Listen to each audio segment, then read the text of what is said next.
Hello friends, good morning every one. வாங்க MCX market பற்றி discuss பண்ணலாம். ஆயில் நேற்று எப்படிங்க இருந்தது அப்படின்னா பெரிய மூவ்மெண்ட் இல்லை, அதாவது ஒரு சைட்வேஸ் மார்க்கெட் அப்படிங்கிற மாதிரி சொல்லலாம். ஒரு 15 மினிட்ஸ் கேண்டில் வச்சு பார்த்தோம் அப்படின்னா நமக்கு ஓப்பனாக இருக்கிற இடம் 8453. கிட்டத்தட்ட நமக்கு ஒரு 300 பாயிண்ட்டுக்குள்ளார ஏறி இறங்கி ஒரு பேரலல் சேனல் மாதிரி கிரியேட் ஆயிருக்கு. ஸோ பேரலல் சேனல்னு பார்த்தோம் அப்படின்னா 8725க்கும் 8433க்கும் பார்த்தீங்க அப்படின்னா ஒரு மூவ்மெண்ட் கொடுத்துருக்கு அப்படிங்கிற மாதிரி சொல்லலாம். இப்போ ஆயில் யூஎஸ் ஆயிலை பொறுத்த வரைக்கும் பிரேக், அதாவது என்ன சொல்றது அப்படின்னா செல் சைடு பிரேக் அவுட் தான். அதாவது இந்த இடத்துல பார்த்தீங்க அப்படின்னா ஒரு ட்ரெண்ட் லைன் ட்ரா பண்ணியிருந்தோம் ஒன் டே கேண்டலை வச்சு. ஸோ அந்த ட்ரெண்ட் லைனாக பிரேக் அவுட் பண்ணிருச்சு. அது மட்டும் இல்லாமல் இன்னைக்கு நேற்று ஹேமர் கேண்டல் ஃபார்ம் ஆயிருந்தது. இன்னைக்கு க்ளோஸு கீழே ஓப்பன் ஆயிருக்கு. ஓகேங்களா, இந்த ஹையை பிரேக் அவுட் பண்ணாதான் இனிமேட்டு, அதாவது எஸ்டர்டே ஹை 93.30, இந்த ஹையை பிரேக் அவுட் பண்ணாதான் ஸோ நமக்கு அகைன் கொஞ்சம் பை போகிறதுக்கு பாசிபிலிட்டி இருக்குது. இல்லைனா கொஞ்சம் செல்லிங் ப்ரெஷர் தான். இன்வென்ட்ரி டேட்டா பார்த்தோம் அப்படின்னா இன்வென்ட்ரி டேட்டாவை பொறுத்த வரைக்கும் நேற்று டிமாண்டு தான் வந்திருக்கு நமக்கு. அதாவது காலையில் ஏபி எஸ்டிமேட் அளவுக்கு அதிகமாக இருக்குது, 6.9 மில்லியன் பேரல்ஸ் இருக்குது. ஷார்ட்டேஜ் இருந்தால் கூட இந்த அளவுக்கெல்லாம் அப்படி இருக்குது இப்படி இருக்குன்னு சொல்லியிருந்தாங்க. ஸோ அதை பேஸ் பண்ணி செல்லிங்கும் நடக்கலை. நேற்று ஈவினிங் பார்த்தீங்க அப்படின்னா இன்வென்ட்ரி டேட்டா பாசிட்டிவ் தான் கொடுத்துருக்காங்க. அதாவது எதிர்பார்த்துருக்கிறது 2.100M, ஸோ கிடைச்சிருக்கிறது பார்த்தீங்க அப்படின்னா -0.913M. அதாவது டிமாண்ட் இருக்கு அப்படிங்கிற மாதிரி ஸோ இன்வென்ட்ரி டேட்டாஸ் ரிலீஸ் பண்ணியிருக்கிறாங்க. ஓகேங்களா, ஸோ டிமாண்ட் இருக்கனாலே பை தான். ஸோ டிமாண்ட் இருக்கனாலே நமக்கு க்ரூட் ஆயில் பை போகிறதுக்கு சான்சஸ் இருக்கு. இப்போ ரெண்டு நியூஸுக்கு நடுவில் நிற்கிது. ஒன்று inventory data demand versus ceasefire தள்ளி இன்னும் கொஞ்சம் என்ன சொல்றது அப்படின்னா தள்ளி போகிறதுக்கு சான்சஸ் இருக்குது, போஸ்ட்போன் பண்ணுறதுக்கு சான்சஸ் இருக்குது அப்படிங்கிற மாதிரி சொல்கிறாங்க. இப்போ ஆல்ரெடி ட்ரம்ப் ஒரு 2 வாரம் சீஸ்ஃபயர் கொடுத்துருந்தார்ல. ஸோ அதோட எக்ஸ்பைரி எப்போ முடியுது அப்படின்னா April 21 முடியுது. இப்போ என்ன சொல்லியிருக்காங்க அப்படின்னா உட்காந்து பேச்சுவார்த்தையில் இந்த April 21 சீஸ்ஃபயர் இன்னுமே கண்டினியூ ஆகக்கூடிய சான்சஸ் இருக்கு. அது வரைக்கும் போர் நிறுத்தம் இருக்கும் அப்படிங்கிற மாதிரி சொல்லிட்டு இருக்கிறாங்க.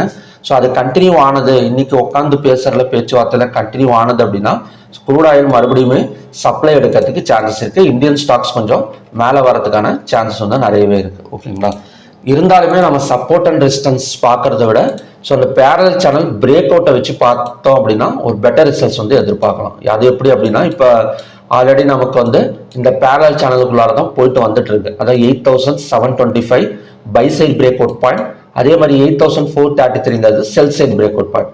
ஸோ இதை தாண்டி கீழே ஒரு 15 மினிட்ஸ் கேண்டில் க்ளோஸ் வச்சது அப்படின்னா next target and support zone 8194. அதே மாதிரி 8725 பிரேக் அவுட் பண்ணி மேலே போனது அப்படின்னா 9135 வரைக்கும் போயிட்டு இந்த இடத்துல ரெசிஸ்டன்ஸ் எடுக்கிறதுக்கு சான்சஸ் இருக்கு. ஸோ மேக்ஸிமம் நமக்கு இந்த மாதிரி தான் ஒர்க் அவுட் ஆகக்கூடிய பாசிபிலிட்டிஸ் இருக்கு. ஏன் அப்படின்னா நமக்கே தெரியும், 2 நியூஸ் குழப்பிட்டு இருக்கு. ஒன்று டிமாண்டு, இன்னொன்று சீஸ்ஃபயர் நியூஸ். பேச்சுவார்த்தையும் போயிட்டு இருக்கு.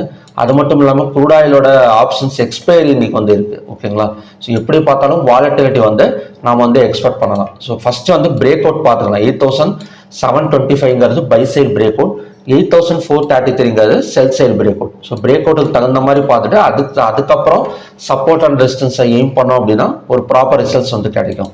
Next natural gas. இப்போ நேச்சுரல் கேஸ் நிற்கிறது சப்போர்ட் ஜோன்ல தான். கிட்டத்தட்ட நமக்கு பார்த்தீங்க அப்படின்னா 243.8. ஸோ நான் ஹையை பிரேக் அவுட் பண்ணலாம். இந்த ஜோனெல்லாம் பிரேக் அவுட் பண்ணது அப்படின்னா 255.9 வரைக்கும் வரதுக்கு சான்சஸ் இருக்கு. இல்லை அப்படின்னா இந்த லோவை பிரேக் அவுட் பண்ணணும். நேற்று ஈவினிங்கே சொன்னது தான் 240.4 பிரேக் அவுட் பண்ணாதான் செல்லிங் இனிமேட்டு. இல்லை அப்படின்னா தொடர்ந்து நமக்கு 255.9 வரைக்கும் வரதுக்கு பாசிபிலிட்டிஸ் இருக்கு. ஸோ நேச்சுரல் கேஸ் டேட்டாவை பொறுத்த வரைக்கும் பார்த்தீங்க அப்படின்னா நமக்கு டிமாண்டை தான் கொடுத்துட்டு இருக்காங்க. அதாவது நேச்சுரல் கேஸ் இன்வென்ட்ரி டேட்டா இப்போ லாஸ்ட் டைம் மட்டும்தான் சப்ளை வந்திருக்கு. ஸோ அதுக்கு முன்னாடி பார்த்தீங்க அப்படின்னா ஒரு 3 டைம்ஸ் 9, 10, 26, 24 இதெல்லாம் பார்த்தீங்க அப்படின்னா டிமாண்டு தான் கொடுத்துட்டு இருக்கு. ஓகேங்களா, இந்த சீஸ்ஃபயர் நியூஸ் வந்தது கொஞ்சம் எக்ஸ்பேண்ட் பண்ணுறாங்க இல்லை போஸ்ட்போன் பண்ணுறாங்க அப்படின்னா கண்டிப்பாக மறுபடியும் சப்ளை கொடுக்கறதுக்கு சான்சஸ் இருக்கு. Next silver. இப்போ கோல்டு அண்ட் சில்வர்லாம் பார்த்தீங்க அப்படின்னா 35 பாயிண்ட் பாசிட்டிவ். சில்வர் அகைன் ஒரு 1.46 பாசிட்டிவ். கோல்டு அண்ட் சில்வரை பொறுத்த வரைக்கும் வாலட்டிலிட்டி இருந்தால் கூட ஓவரால் ட்ரெண்ட் நமக்கு பாசிட்டிவ் தான். ஸோ கோல்டெல்லாம் பார்த்தீங்க அப்படின்னா இந்த இடத்துல ஒரு triple bottom sorry triple top resistance வந்து எடுத்திருக்கு. இந்த இடம் பார்த்தீங்கன்னா தெரியும் 1,54,000. ஸோ இந்த இடத்துலலாம் பிரேக் அவுட் பண்ணி மேலே க்ளோஸ் வச்சது அப்படின்னா பை வந்து ஸ்டார்ட் ஆகிடும். இல்லை அப்படின்னா இந்த செல்லிங் வந்து நமக்கு ஒர்க் அவுட் ஆகணும், இந்த இடத்துல டபுள் டாப் ரெசிஸ்டன்ஸ் எடுத்திருக்கு அப்படின்னா செல் சைட் பிரேக் அவுட்டுங்கிறது இந்த நெட் லைன் தான். இப்போ 1,53,721 பிரேக் அவுட் பண்ணால் ஸோ நமக்கு ஃபாலோ ஆகக்கூடிய சான்சஸ் இருக்குது. இல்லை அப்படின்னா இந்த இடத்த பிரேக் அவுட் பண்ணிவிட்டு நமக்கு வந்து கோல்டு மேலே வந்துடும் அகைன். இப்போ சில்வரும் அதே மாதிரி தான். இப்போ சில்வர்லேயும் பார்த்தீங்க அப்படின்னா நமக்கு டபுள் டாப் ரெசிஸ்டன்ஸ் வந்து ஒர்க் அவுட் ஆயிருக்கு. இதோட நெட் லைன் வந்து 2,48,636. ஸோ இதை பிரேக் அவுட் பண்ணால் நமக்கு கீழே இறங்கிறதுக்கு சான்சஸ் இருக்குது. இல்லைனா 255,383க்கு மேலே ஒரு கேண்டில் மேலே க்ளோஸ் வச்சது 15 மினிட்ஸ் அப்படின்னா கண்டினியூ ஆகிடும், பை வந்து கண்டினியூ ஆகிடும். ஒரு 1,500 to 2,000 பாயிண்ட்ஸ் பக்கம் பை சைடு வந்து நாம் வந்து எக்ஸ்பெக்டேஷன் வந்து பண்ணலாம். நெக்ஸ்ட் வந்து பார்த்தீங்க அப்படின்னா காப்பர். இப்போ காப்பரை பொறுத்த வரைக்கும் எக்ஸ்டே பார்த்தது தான், கண்டினியூஸாக மேலே தான் வந்துட்டு இருக்கு. ஹையாக பிரேக் அவுட் பண்ணாலோ இல்லைனா க்ளோஸுக்கு மேலே ஓப்பன் ஆனாலோ 12,296 வரைக்கும் சார்ஜஸ் வந்து காப்பரில் வந்து இருக்கு.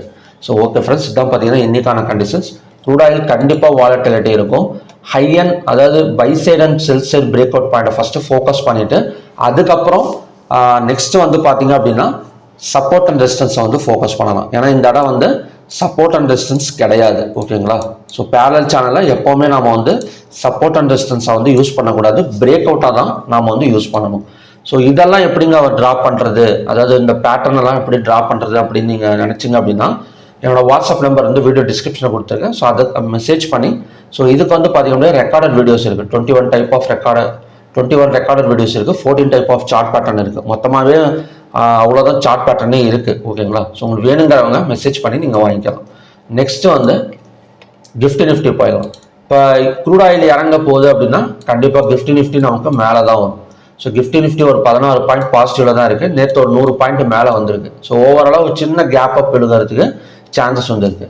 ஸோ கேப் அப் வந்து விழுந்துடும். ஏன்னா நிஃப்டி 50 எல்லாம் பார்த்தீங்க அப்படின்னா நேற்று ஹை அண்ட் க்ளோஸ் நியர்பைல தான் இருக்குது. ஸோ ஈஸியாக வந்து ஒரு கேப் அப் விழுவதுக்கு சான்சஸ் இருக்குது. இப்போதைக்கு ஒரு 15 பாயிண்ட் மட்டும்தான் பாசிட்டிவ்ல இருக்குது, ஓகேங்களா.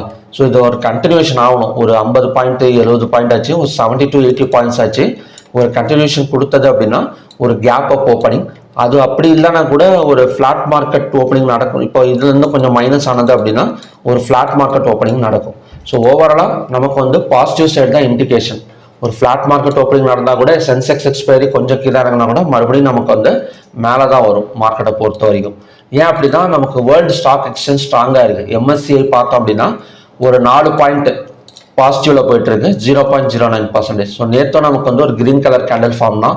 இன்னைக்கும் ஹையாக பிரேக் அவுட் பண்ணிட்டு ஒரு 4 பாயிண்ட்ஸ் பாசிட்டிவில் போயிட்டு இருக்கு. ஒரு 15 to 20 பாயிண்ட்ஸ் பாசிட்டிவில் வந்தது அப்படின்னா நமக்கு நம்ம மார்க்கெட்டும் கொஞ்சம் பாசிட்டிவ் சைடு வந்து எக்ஸ்பெக்ட் பண்ணலாம். நெக்ஸ்ட் வந்து பார்த்தீங்க அப்படின்னா ஏடிஆர் வேல்யூஸ். இப்போ ஏடிஆர் வேல்யூஸும் ஸ்ட்ராங்காக இருக்குது. முக்கியமாக ஐடி செக்டார் நல்லாவே இருக்குது. ஏன்னா விப்ரோவோட Q4 ரிசல்ட்ஸ் இருக்குது இன்னைக்கு 2.71% வந்து பாசிட்டிவில் கொடுத்துருக்காங்க. இன்ஃபோசிஸ், விப்ரோ, அதுக்கப்புறம் பார்த்தீங்கன்னா HDFC பேங்க், ICICI பேங்க், அதுக்கப்புறம் பார்த்தீங்கன்னா ரிலையன்ஸ், எல்லாமே நமக்கு வந்து ஏடிஆர் வேல்யூஸ் வந்து ஸ்ட்ராங்காக இருக்குது. ஸோ ஏடிஆர் வேல்யூஸை பேஸ் பண்ணி ஸ்டாக்ஸ் கொஞ்சம் மேலே வரப்போ, ஹைவேட்டேஜ் ஸ்டாக்ஸ் மேலே வரப்போ ஆட்டோமேட்டிக்காக நிஃப்டி நமக்கு மேலே வரதுக்கு சான்சஸ் இருக்குது. ஸோ ஓவராலாக பார்த்தோம் அப்படின்னா கிஃப்ட் நிஃப்டி கொஞ்சம் பையில் இருக்குது, வேர்ல்டு ஸ்டாக் எக்ஸ்சேஞ்சும் கொஞ்சம் ஸ்ட்ராங்காக இருக்குது, ஏடிஆர் வேல்யூஸும் நல்லா இருக்குது. ஸோ ஓவராலாக நமக்கு வந்து ஒரு பைக்கு சப்போர்ட் பண்ணுற மாதிரி இப்போதைக்கான டேட்டாஸ் வந்து கிடைச்சிருக்கு, ஓகேங்களா. ஸோ ஓகே ஃப்ரெண்ட்ஸ், இதுதான் பார்த்தீங்கன்னா இன்னைக்கான கண்டிஷன்ஸ். மறுபடியும் பார்த்தீங்க அப்படின்னா இன்னும் நல்ல ப்ரெடிக்ஷன் வீடியோட நான் வந்து உங்களை மீட் பண்ணுறேன். Thank you very much.